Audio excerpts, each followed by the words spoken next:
Hello friends, आज हम पढ़ रहे हैं how state government work. Means जो हमारी स्टेट गवर्नमेंट है वो कैसे वर्क करती है। तो पहला क्वेश्चन है, हु इज़ एन एमएलए। जो एमएलए है वो क्या होता है? मेंबर ऑफ लेजिस्लेटिव एमएलए, ठीक है। Member of legislative assembly means MLA की जो फुल फॉर्म होती है वो क्या होती है? Member of legislative assembly. जो अब एमएलए हैं वो कैसे चूज़ किए जाते हैं? जो एमएलए हैं, जो हमारे सिटीजन्स होते हैं इंडिया के, वो उसके द्वारा क्या है चूज़ किए जाते हैं। जो सिटीजन्स होते हैं उनके द्वारा चूज़ किए जाते हैं।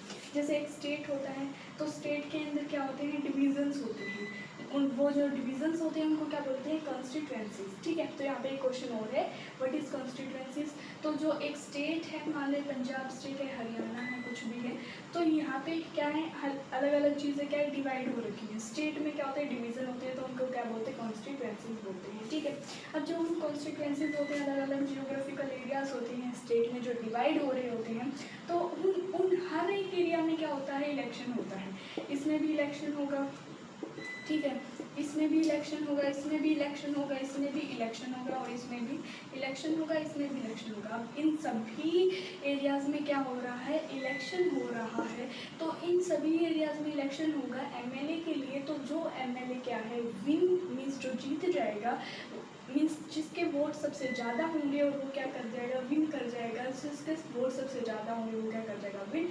और जिसके वोट कम होंगे तो वो हार जाएगा, ठीक है। तो जो जिस एरिया में, जिस जियोग्राफिकल एरिया में जो एमएलए होता है, वो कि जो जिस एरिया में जो दो इलेक्शन होते हैं, तो उसमें क्या होते हैं? दो जो पर्सन है वो किसके लिए खड़े होते हैं? एमएलए के इलेक्शन के लिए। तो उन दोनों पर्सन में से चूज़ किया जाता है कि सभी हम नहीं चूज़ कर, हम चूज़ करते हैं, ठीक है। हम क्या, जो सिटीजन्स होते हैं इंडिया के, वो सभी जो उस एरिया में जो लोग हैं वो रह रहे हैं, वो सब क्या करते हैं? चूज़ करते हैं उस एमएलए को, ठीक है। दो पर्सन होते हैं, उन दोनों में से एक एमएलए को क्या करते हैं? चूज़ करते हैं, ठीक है। तो इनको कॉन्स्टिट्यूएंसीज बोलते हैं। जो एमएलए है वो किसके द्वारा चूज़ किए जाते हैं? हमारे सिटीजन्स के द्वारा चूज़ किए जाते हैं। और यहाँ पे क्या होता है? स्टेट होता है, स्टेट में अलग अलग डिवाइड हो रहे हैं। कॉन्स्टिट्यूएंसी में क्या होता है? डिवाइड हो रहा होता है। तो वहाँ पे हर जगह क्या होता है? इलेक्शन होता है। इलेक्शन होता है तो उसमें क्या होते हैं? जो दो पर्सन होते हैं एमएलए के, means member of legislative assembly के लिए क्या होते हैं? खड़े होते हैं उस इलेक्शन के लिए। और उन दोनों पर्सन में से एक जो पर्सन है वो क्या है? जीतता है अधिक वोट से, मीन्स जिसके सबसे ज़्यादा वोट होते हैं वो जीत जाता है। तो उसे क्या बोलते हैं? विनिंग पार्टी बोलते हैं, ठीक है। अब जो how are MLA becomes, who are MLA becomes chief minister और मिनिस्टर हाउ, मीन्स जो ये एमएलएज होते हैं ये कैसे बनते हैं? ये जैसे एमएलए होते हैं, सबसे पहले एक एरिया होता है, स्टेट का एक एरिया होता है जिसको हम कॉन्स्टिट्यूएंसी बोलते हैं। तो उसमें से ये इलेक्ट होते हैं, क्या होते हैं? इलेक्ट होते हैं by the citizen of India. Then ये जो एमएलए हैं ये कैसे बनते हैं? सीएम और मिनिस्टर्स। मिनिस्टर क्या होते हैं? हेल्थ मिनिस्टर हो गया, एजुकेशन मिनिस्टर हो गया, ठीक है। एक और भी बहुत सारे मिनिस्टर होते हैं, हेल्थ मिनिस्टर, और जो जो पॉलिटी लिटरेसी वगैरह को देखता है, हर एक चीज़ के क्या होता है? अलग अलग क्या होते हैं? मिनिस्टर्स होते हैं। तो जो ये मिनिस्टर्स हैं और जो चीफ मिनिस्टर हैं, ये कैसे, जो एमएलए इलेक्ट होते हैं एक स्टेट के एरिया में से, ये बाद में चीफ मिनिस्टर और मिनिस्टर्स कैसे बनते हैं? तो सबसे पहले ये जो मेंबर्स हैं, हर एक स्टेट में से क्या होता है? डिवाइड, मीन्स हर एक स्टेट क्या होता है? डिवाइड होता है डिफरेंट पार्ट्स में। हर एक स्टेट क्या है, जो हर एक स्टेट है वो क्या है? डिवाइड होता है डिफरेंट पार्ट्स में। मान लो ये स्टेट है, यहाँ पे कोई डिफरेंट पार्ट है, यहाँ पे कोई डिफरेंट पार्ट है, तो यहाँ पे क्या है? ये क्या हो रहे हैं? ये डिफरेंट पार्ट्स में डिवाइड है, ठीक है। अभी सभी डिफरेंट पार्ट्स में डिवाइड हैं, तो यहाँ से एक एमएलए को क्या किया गया? इलेक्ट किया गया, मीन्स एक एमएलए चुना गया, यहाँ से एक एमएलए चुना गया, यहाँ से एक एमएलए चुना गया, यहाँ से एक एमएलए, यहाँ से एक एमएलए, और यहाँ से एक, और यहाँ से एक एमएलए। इन सभी जो ये बटे हुए पार्ट्स हैं, मीन्स ये डिवाइडेड एरिया हैं इस स्टेट के, इन सभी स्टेट्स के एरियाज में से एक एक एमएलए क्या है? इलेक्ट हुआ या फिर चुना गया। अब बाद में ये सभी एमएलएज होते हैं जो स्टेट लेवल पे क्या है? चुने जाते हैं। ये बाद में कहाँ जाते हैं? विधानसभा। विधानसभा क्या है? Legislative assembly. लेजिस्लेटिव का मतलब क्या होता है? जो क्या बनाती है? कानून बनाती है, लॉ बनाती है, उसे हम क्या बोलते हैं? लेजिस्लेटिव बोलते हैं। तो ये सभी जो हैं कहाँ पर जाते हैं? विधानसभा में जाते हैं, मीन्स लेजिस्लेटिव असेंबली में जाते हैं। अब देखो, जो विनिंग पार्टी होती है, अब क्या होता है? जो हार जाते हैं उनको क्या बोल देते हैं? अपोजिशन पार्टी, ठीक है। ठीक है, क्या बोल देते हैं? Opposition party. मान लो ये एक स्टेट है, इसमें मैंने बताया डिफरेंट पार्ट में ये जो स्टेट है डिवाइड डिवाइड है, इन सभी डिफरेंट पार्ट्स हैं, इनमें से एक एक पर्सन क्या है इलेक्ट हुआ, यहाँ से एक पर्सन इलेक्ट हुआ, यहाँ से एक पर्सन, यहाँ से एक पर्सन, यहाँ से एक, यहाँ से एक और यहाँ से एक, यहाँ से एक। तो कुछ जो पर्सन है वो इलेक्ट भी हुए हैं, एमएलए के लिए चुने भी गए हैं, और जो नहीं चुने गए उनको क्या बोलते हैं अपोजिशन पार्टी, ठीक है। और जो चुने गए हैं उनको रूलिंग पार्टी बोलते हैं, मीन्स वो क्या है एमएलए। अब सभी जो अपोजिशन है और जो रूलिंग पार्टी है वो दोनों की दोनों कहाँ जाएंगी, विधानसभा में जाएंगी, लेजिस्लेटिव असेंबली में जाएंगी, ठीक है। एल मीन्स लेजिस्लेटिव असेंबली में जाएंगे। अब लेजिस्लेटिव असेंबली में जाने के बाद ही ये जो सीएम है, मिनिस्टर हैं, ये सब क्या किए जाते हैं, चूज़ किए जाते हैं। तो सबसे पहले जो अपोजिशन पार्टी है, अपोजिशन पार्टी भी वहीं बैठेगी विधानसभा में, और जो आपकी रूलिंग पार्टी है जो मीन्स एमएलए हैं वो सब यहाँ बैठेंगे जो इलेक्ट हो गए हैं एमएलए की पोजीशन के लिए, और जो एमएलए की पोजीशन के लिए नहीं इलेक्ट हुए आप उन्हें क्या बोलते हैं, अपोजिशन बोलते हैं, ठीक है। तो अब ये सीएम बनते हैं, मिनिस्टर बनते हैं, ये सब कैसे बनते हैं, तो जैसे मान लो जो एक क्या है रूलिंग पार्टी है। अब रूलिंग पार्टी क्या करती है, रूलिंग पार्टी क्या करती है, अब रूलिंग पार्टी में कितने लोग हैं, 50% है, ठीक है। 50 नहीं तो आप मान लो 60 है, ठीक है, 60। अब 60 जो लोग हैं किसके हैं, रूलिंग पार्टी में से एक स्टेट है उसमें क्या है 60 भागों में वो डिवाइड है, यानी 60 एरियाज़ में, जियोग्राफिकल एरियाज़ में वो डिवाइड है। तो हर एक एरिया में से एक एक क्या है रिप्रेजेंटेटिव, एक एमएलए इलेक्ट हुआ है, और कुछ अपोजिशन जो नहीं जीत पाए उनको बोलते हैं अपोजिशन, वो भी जाएंगे विधानसभा में। जो एमएलए की पोजीशन के लिए इलेक्ट होगी वो भी जाएंगे विधानसभा में, ठीक है। तो ये दोनों की दोनों जो रूलिंग पार्टी अपोजिशन है, ये दोनों की दोनों कहाँ जाएंगे, विधानसभा में जाएंगे। विधानसभा में जाने के बाद क्या होता है, जो रूलिंग पार्टी है, जो हमारी रूलिंग पार्टी जो जिसके पास क्या है एमएलए की पोजीशन है, वो क्या करती है, मान लो उस रूलिंग पार्टी में 60% है, ठीक है। अब वो एक दूसरे से मीन्स अपोजिशन पार्टी में कितने हैं, अपोजिशन पार्टी में भी 60, यहाँ पे 60, ठीक है। तो 120 हो गए, ठीक है। तो 60 ये जो अपोजिशन पार्टी के 60 है ना, और ये क्या है रूलिंग पार्टी, ये आर से रिप्रेजेंट कर देगी, ये ओ से रिप्रेजेंट कर देगी, अपोजिशन ये रूलिंग, ठीक है। तो अपोजिशन पार्टी का कोई भी मेंबर क्या नहीं करेगा, वोटिंग नहीं करेगा। किसके लिए वोटिंग नहीं करेगा, चीफ मिनिस्टर और मिनिस्टर। ये जो चीफ मिनिस्टर मिनिस्टर हैं ये एमएलए के द्वारा ही क्या है चुने जाते हैं, जो हर एक एरियाज में से मीन्स जो हर एक एरियाज में से क्या होते हैं इलेक्ट होते हैं, बाद में उन्हें पोजीशन मिलती है एमएलए की। तो हर एक एरियाज में से क्या किए जाते हैं, चुने जाते हैं, ठीक है। तो ये जो चीफ मिनिस्टर है और मिनिस्टर हैं ये कोई भी मीन्स इंडिया में जितने भी सिटीजन हैं उनके द्वारा क्या है चुने नहीं जाते हैं। ये जो एमएलए हैं हमारे उनके द्वारा क्या है चुने जाते हैं। तो सबसे पहले यहाँ पे 60 मेंबर्स हैं अपोजिशन के, 60 मेंबर हैं रूलिंग पार्टी के। अब जो 60 मेंबर्स हैं वो क्या है अपोजिशन पार्टी के हैं, तो वो अपोजिशन पार्टी के हैं तो क्या हुआ कि वो क्या नहीं देंगे, वोटिंग नहीं देंगे, ना ही चीफ मिनिस्टर के लिए ना ही मिनिस्टर के लिए। अब जो 60 मेंबर्स हैं रूलिंग पार्टी के वो दे सकते हैं चीफ मिनिस्टर के लिए भी और मिनिस्टर के लिए भी अपना वोट दे सकते हैं कि हम किसको चीफ मिनिस्टर बनाना चाहते हैं, किसको मिनिस्टर्स बनाना चाहते हैं। तो ये कैसे होता है, जो रूलिंग पार्टी होती है ना वो क्या करती है, दो पर्सन होते हैं अपनी पार्टी में से चूज करती है। मीन्स ये रूलिंग पार्टी है, रूलिंग पार्टी क्या करेगी, 2 पर्सन है, 2 पर्सन उनको चूज़ करेगी। अब उनके बीच दो पर्सन है ना, उनके बीच में क्या होगा, इलेक्शन होगा। अब जो रूलिंग पार्टी है ना और बाकी बच गए 58, ठीक है। 58 बच गए तो सबसे ज़्यादा मान लो एक पार्टी है ए पार्टी, एक है बी पार्टी, ठीक है।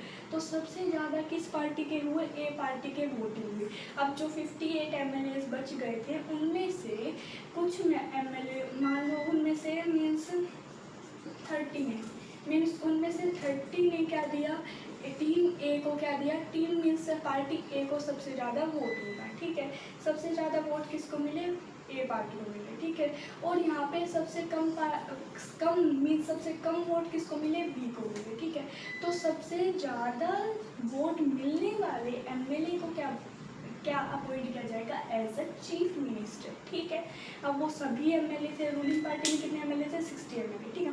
60 एमएलए थे रूलिंग पार्टी में, उसमें से 2 पर्सन को चूज़ किया गया, उनका इलेक्शन करवाया गया कि एक था ए पार्टी एक था बी पार्टी। अब जो 2 पर्सन थे वो चूज़ किए गए, ए पार्टी के सबसे ज़्यादा वोट हुए तो उस पार्टी के सबसे ज़्यादा वोट हुए तो वो एज अ अपॉइंट किया जाएगा उसे चीफ मिनिस्टर, वो अपॉइंट हुए चीफ मिनिस्टर के लिए। अब जो अदर एमएलए बचे वो उनको चूज़ करते हैं as minister, education minister, health minister, इन सब के लिए उनको क्या है चूज़ किया जाता है, ठीक है। अब समझ आया। अब देखो difference between state government and central government. ठीक है, अब स्टेट गवर्नमेंट और सेंट्रल गवर्नमेंट है, उसमें क्या डिफरेंस होता है? तो देखो, स्टेट गवर्नमेंट क्या होती है, जो स्टेट के लिए क्या बनाती है, लॉ बनाती है। स्टेट गवर्नमेंट क्या होती है, जो स्टेट के लिए लॉ बनाती है, और जो हमारी सेंट्रल गवर्नमेंट है वो क्या बनाती है, पूरे कंट्री के लिए क्या बनाए, पूरे एंटायर कंट्री के लिए क्या बनाए, लॉ बनाए। ठीक है, ये मीन्स एक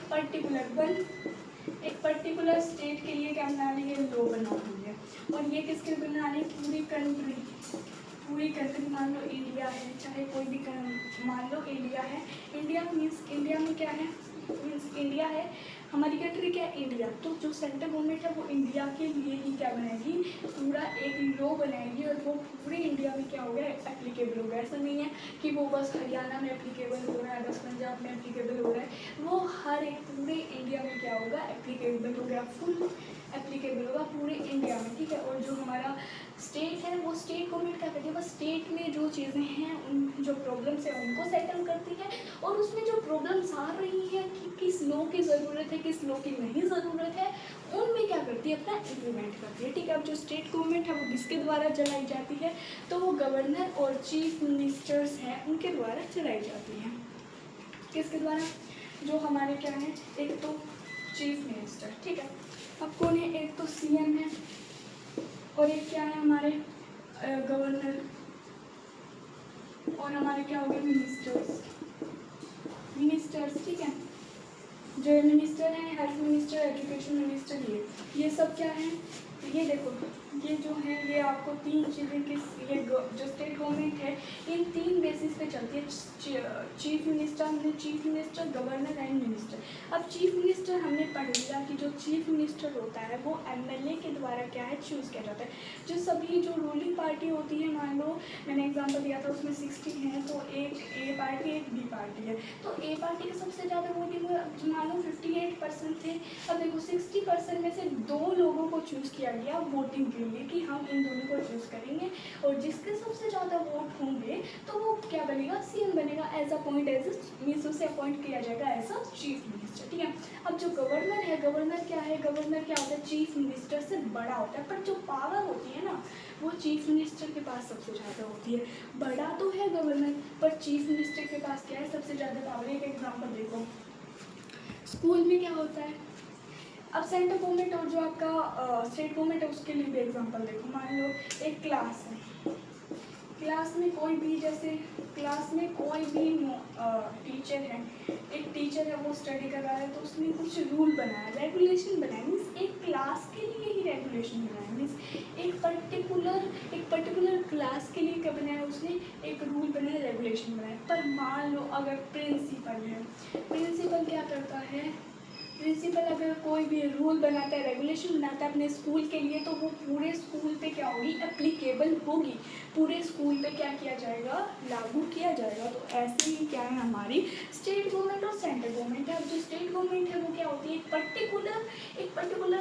पर्टिकुलर एरिया या फिर एक पर्टिकुलर स्टेट के लिए क्या, एक पर्टिकुलर एरिया नहीं, एक पर्टिकुलर स्टेट के लिए क्या बनाया जाता है, लॉ बनाया जाता है। और सेंट्रल गवर्नमेंट क्या है, उससे बड़ा है, तो वो क्या है, पूरे कंट्री के लिए क्या बनेगा, एंटायर कंट्री के लिए एक लॉ बनेगा। तो जो क्लास टीचर है वो बस क्लास के लिए लॉ बना सकती है, रेगुलेशन बना सकते हैं, पर जो प्रिंसिपल है वो पूरे स्कूल के लिए क्या बना सकता है, लॉ बना सकता है, उस पूरे स्कूल पे वो चीज़ क्या होगी, एप्लीकेबल होगी। ठीक है, तो चीफ मिनिस्टर जो गवर्नर है वो क्या है, अब चीफ मिनिस्टर और गवर्नर में क्या डिफरेंस है। अब जो चीफ मिनिस्टर मीन्स गवर्नर क्या है, पोस्ट बड़ी है, बड़ा होता है, जो गवर्नर है वो किसके द्वारा क्या है, अपॉइंट किया जाता है, प्रेसिडेंट के द्वारा गवर्नर को अपॉइंट किया जाता है। अब जो चीफ मिनिस्टर है वो एमएलए के द्वारा होते हैं। ठीक है, जो हमारी एक डिस्ट्रिक्ट में जो हमारा स्टेट होता है उसमें डिफरेंट टाइप की डिवीजन्स होते हैं, कॉन्स्टिट्यूएंसीज होती हैं, वहाँ से क्या होते हैं, एमएलए इलेक्ट होते हैं, फिर वो अपना डिस्कशन करते हैं, जो रूलिंग पार्टी होता है। अब जो रूलिंग पार्टी है वो 2 मेंबर्स को इलेक्ट करते हैं कि इनके बीच में क्या करवाया जाएगा, वोटिंग करवाई जाएगी, इनके बीच में क्या होगा, इलेक्शन होगा, फिर जो जिस एमएलए की सबसे ज़्यादा वोटिंग होती है वो जीत जाता है, उसे अपॉइंट किया जाता है एज अ सीएम। ठीक है, तो अब सीएम और गवर्नर में क्या डिफरेंस है, पहला डिफरेंस ये हो गया, जो चीफ मिनिस्टर हैं वो किसके द्वारा, एमएलए के द्वारा क्या किया जाता है, इलेक्ट किया जाता है, और जो गवर्नर है वो किसके द्वारा, हमारे प्रेसिडेंट के द्वारा इलेक्ट किया जाता है। तो ये क्लियर हुआ। अब आगे देखो, जो चीफ मिनिस्टर है और इसका है ये क्या है, मीन्स इनका के रोल क्या होता है। जो चीफ मिनिस्टर है वो है मीन्स स्टेट की हर एक किसको देखता है, हर एक रेगुलेशन को देखता है, रूल रेगुलेशन को देखता है। पर गवर्नर क्या है कि वो उसके पास पावर तो है पर वो हर एक चीज़ को नहीं देखता। अब एक एग्जांपल से सीखते हैं, स्कूल का ही एग्जांपल उससे देखते हैं। अब मान लो एक स्कूल है, ये मान लो एक स्कूल है, ठीक है। उसका ओनर जो है वो स्कूल ओनर, देखो जो स्कूल है मीन्स कई बार क्या होता है, जो ओनर होता है वो स्कूल खुद चलाता है या फिर वो किसी और को दे देता है, ठीक है। तो ये स्कूल किसी ने बनाया, ठीक है। उसका ओनर है, उसका जो ओनर है ना वो क्या करता है, कभी कभी आता है स्कूल में, देखता है कि क्या चल रहा है क्या नहीं चल रहा है, बच्चे क्या कर रहे हैं, स्कूल में क्या हो रहा है क्या नहीं हो रहा है, क्या स्कूल अच्छी तरह वर्क कर रहा है जैसा मैं चाहता हूँ।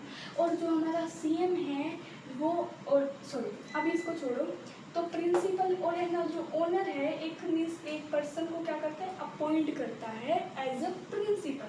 अब एक पर्सन को अपॉइंट करता है एज अ प्रिंसिपल मीन्स एक ओनर है वो क्या चाहता है कि हमारे स्कूल में क्या हो, प्रिंसिपल, क्योंकि उसके पास टाइम नहीं है ओनर के पास स्कूल की क्या देखना, रूल रेगुलेशन को देखना। अब जो प्रिंसिपल है वो हर रोज आता है स्कूल में, हर रोज हर एक चीज़ को नोटिस करता है ना, हर एक चीज़ को नोटिस करता है कि स्कूल में हो क्या रहा है, क्लासेस में क्या हो रहा है, बच्चे कैसे बिहेव करें, बच्चे कैसे बिहेव नहीं कर रहे हैं, वो हर एक चीज़ को नोटिस करता है। फिर वो बाद में क्या करता है कि वो जो चीज़ नोटिस करता है उसको डिस्कस करता है अपने आसपास के पर्सन के साथ। फिर वो बताता है कि ये चीज़ें हैं, डिसिप्लिन करना चाहिए, बच्चे ऐसे बिहेवियर करें, तो ये ठीक है।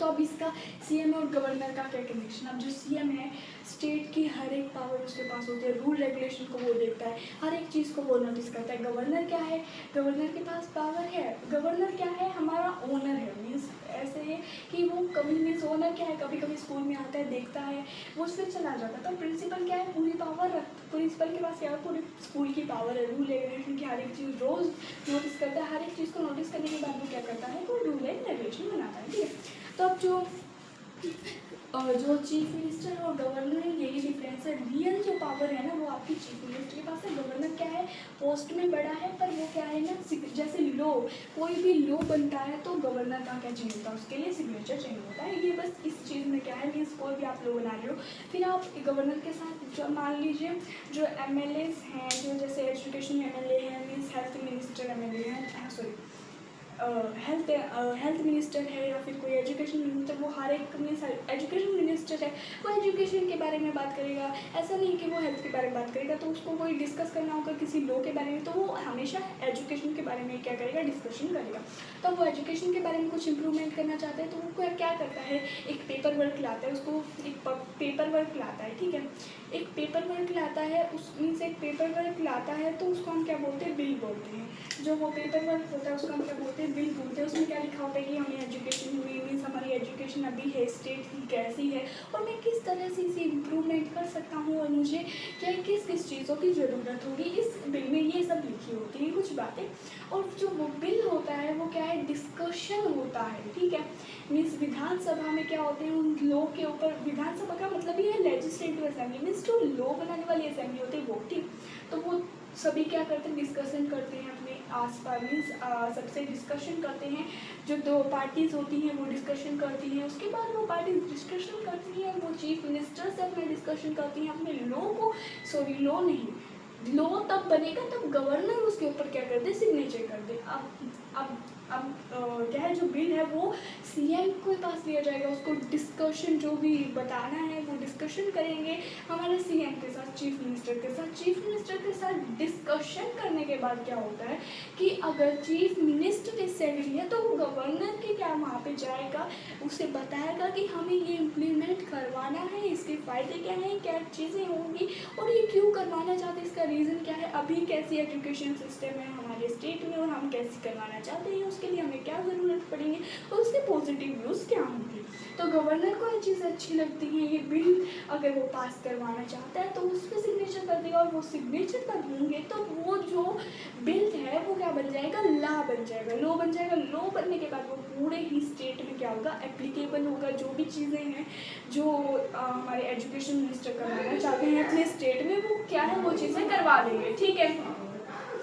उसके बाद देखो उसके बाद डिफरेंस बिटवीन हो गया हमारा स्टेट गवर्नमेंट में और सेंट्रल गवर्नमेंट में। उसके बाद देखो हम क्या करते हैं, अगला हमारा क्या है, हु मेक लॉ, मीन्स जो कौन लॉ कौन बनाता है स्टेट के लिए। तो मैंने बताया स्टेट के लिए लॉ कौन बनाएगा, हमारा स्टेट, हमारा जो स्टेट है वो जो मीन्स हमारा जो लॉ है वो कौन बनाता है, स्टेट के लिए स्टेट गवर्नमेंट बनाती है। मैंने बताया कि स्टेट मीन्स एक सिंगल स्टेट है, उसके लिए ओनली स्टेट गवर्नमेंट ही क्या बनाएगी, स्टेट बनाएगी। And the law made for the state applied to the all state, means जो लॉ बनाया है स्टेट ने, क्या वो मीन्स जो वो लॉ बनाया है स्टेट ने वो क्या ऑल स्टेट्स पे एप्लीकेबल होगा। अभी हमने पढ़ा कि वो ऑल स्टेट पे क्या नहीं होगा, एप्लीकेबल नहीं होगा। वो ऑल स्टेट्स पे अपनी सभी स्टेट पे थोड़ी ना एप्लीकेबल होगा।